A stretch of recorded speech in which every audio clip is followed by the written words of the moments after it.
Anyway, And I know that there's a huge emphasis or focus on Texas for this. You mentioned Texas is one of 4 states that allow for the sheriff's deeds.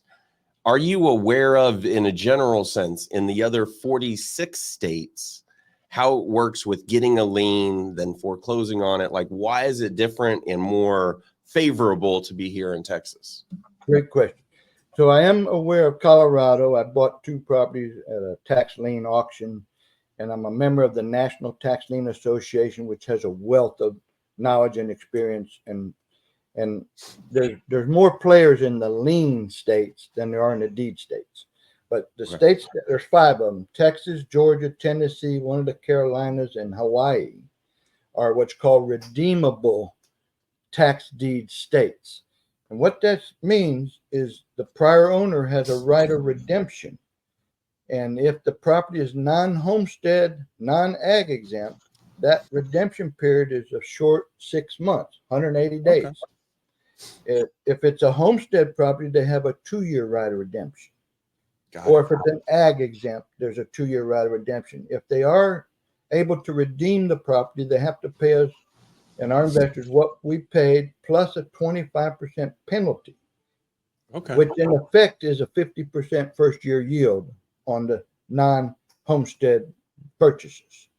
Okay. And in the homestead purchases in Texas, the 2-year right of redemption says they have to pay us what we paid plus a 50% penalty if they redeem in the second year. My niche, Okay.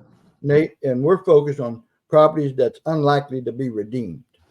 In Got it. my track record, over 60 properties I bought prior to launching this Reg CF offering through your firm and your counsel, was 61 properties I bought. Only 3 of them were ever redeemed. So far that we bought 10 in this new offering, core tax deeds, since May. We bought our first property in May of this year, and we have bought 10. Only 1 of them was a homestead. So Okay. we stay away from the longer by purpose. And there's some other strategies that we utilize. We don't bid in the major metro areas. We're not in Dallas, Houston, Austin, because of the competition. I mean, there's people, hedge funds bidding at these auctions, driving the prices up, 60 cents on the dollar, and you know, doesn't make sense. So we stay at least 2 counties away from the metro uh, areas. We're in the tertiary markets. And I love it. So when do you personally show up, or do you have like a company that you work through that shows up at the auctions on your behalf? Like how does that work? Let me tell you, we have 4 managing member partners in the management team that manages this fund. Okay. And they're all boots on the ground, and they all have skin in the game. They all put in between $25,000 and $50,000, and they're going to look at the properties. 254 counties in Texas. It's a big state. Yeah. We could raise all the capital we want to raise and deploy here within 12 months, which our goal, by the way, is 5 million. Anyway, I do have managing member partners who look at the properties and they attend the live auctions. So in the last 18 months, the trend, we're way behind the curve in Texas, is trending to online auctions. So about 30% or less of Texas counties are now selling the properties at an online portal. Okay. You have to register. It's cash on the barrel. You got to wire the money that day. Even if you're at a live auction at the courthouse steps, you got to pay cash that money that day, whatever your bid is. I think that's a huge point. So if it's a $80,000 buy, you've got to be ready to wire $80,000 the day you purchase.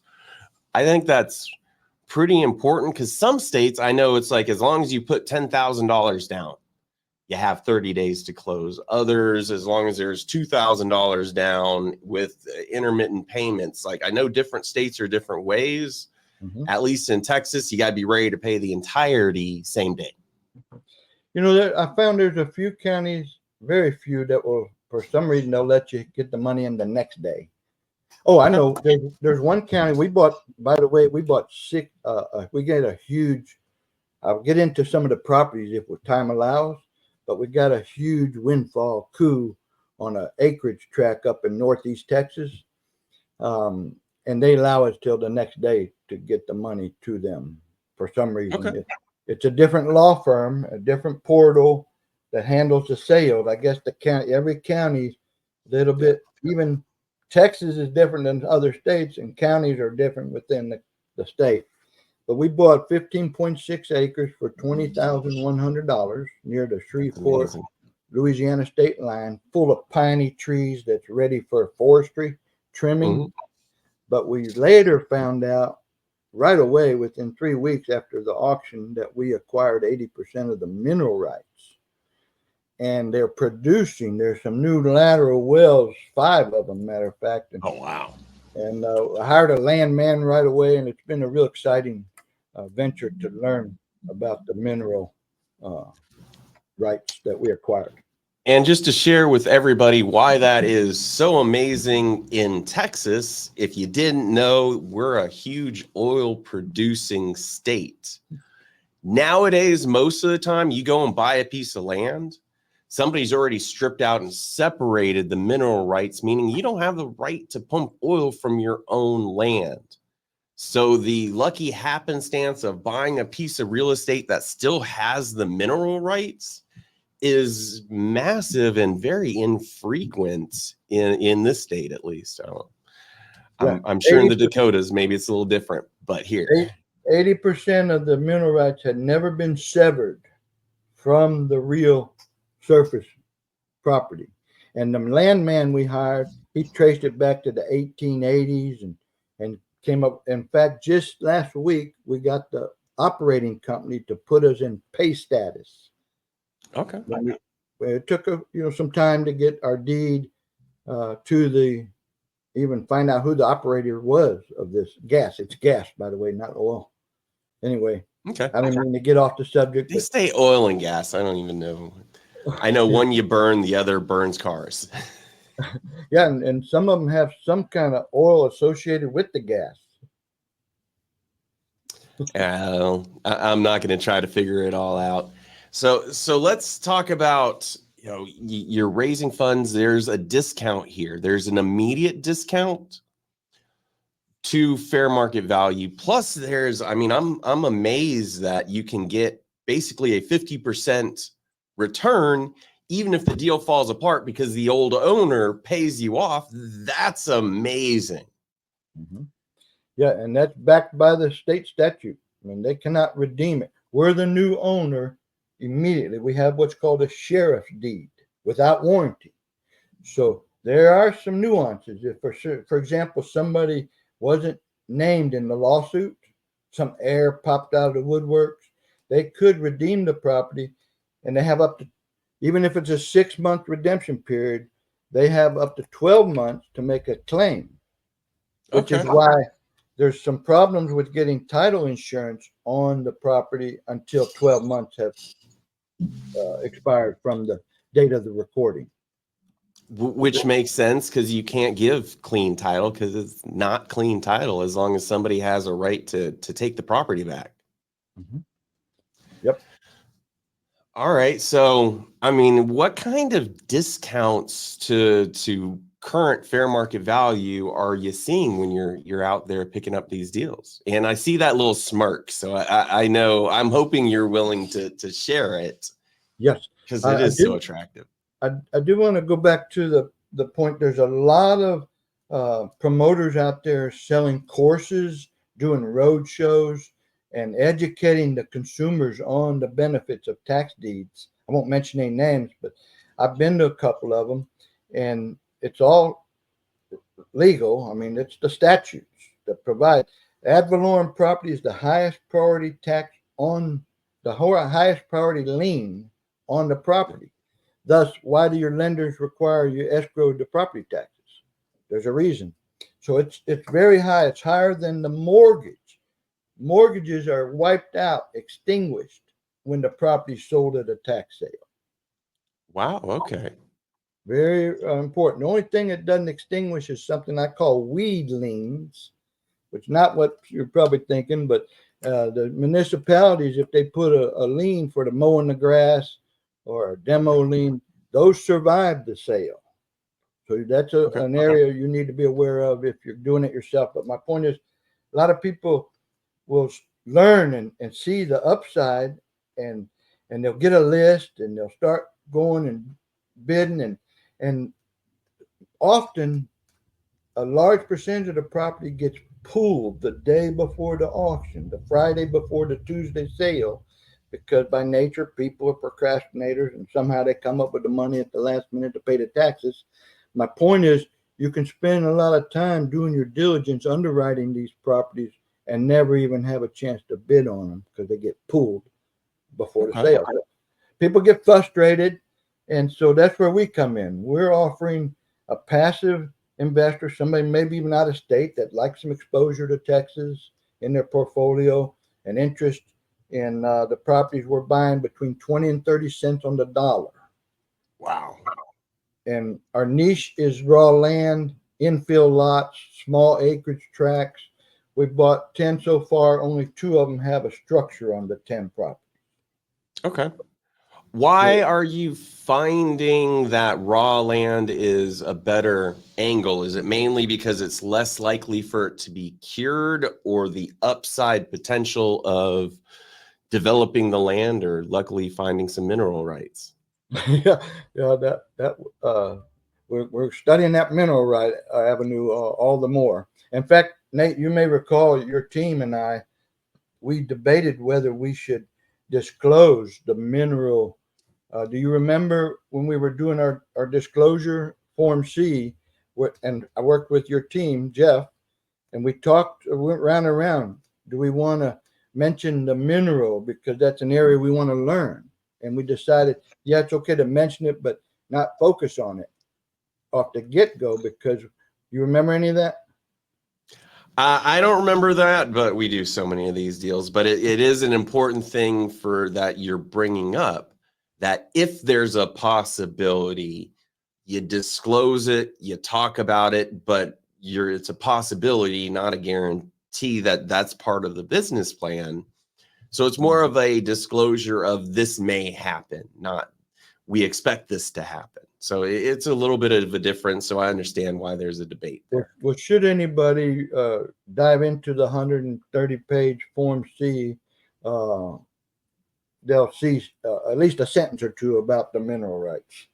It's not a focus, hasn't been, but it's certainly becoming more interest. And I've spent a lot of time the last 90 days with landmen, attorneys that know the nuances, and it's so complex. Oh yeah, mineral and gas. Anyway, yep. So we're offering in our platform RegCF to non-accredited investors. They can come in with as little as $2,000. In fact, what you're popping up here is our offering portal, which we're required. Nate, you may want to speak to that requirement a little bit. This is where all the investment money has to be placed through this investor portal. And on this portal, you'll see these disclosures that were generated by Crowdfunding Lawyers 101, and we have audited financials. Goes a little bit over. There's a good map. If you focus on that map, that shows the redeemable deed states. And then some of my track record is on there. So far we've raised $168,000 on top of the startup capital we raised in the management entity, and we've deployed just about all of that. We've got somewhere around $700,000 in market value. We're meeting our goal at 20 to just a little over 20 cents on the dollar, with the exception of one property. And I'm happy to go into the details on that one that is outside of our goal of buying at 20 cents on the dollar. Sounds good. And I dropped this URL, the website address, right into chat here if anybody wants to check this out. And I do want to bring up, as John did, this is called a regulation crowdfunding offering, which allows you to raise capital from absolutely everybody, tends to have a lower minimum investment. So it does give you the opportunity to cast as wide a net as possible, but it's required to be through a FINRA and SEC registered funding portal. So what we're looking at here is the core tax deeds funding portal that does allow everybody to invest.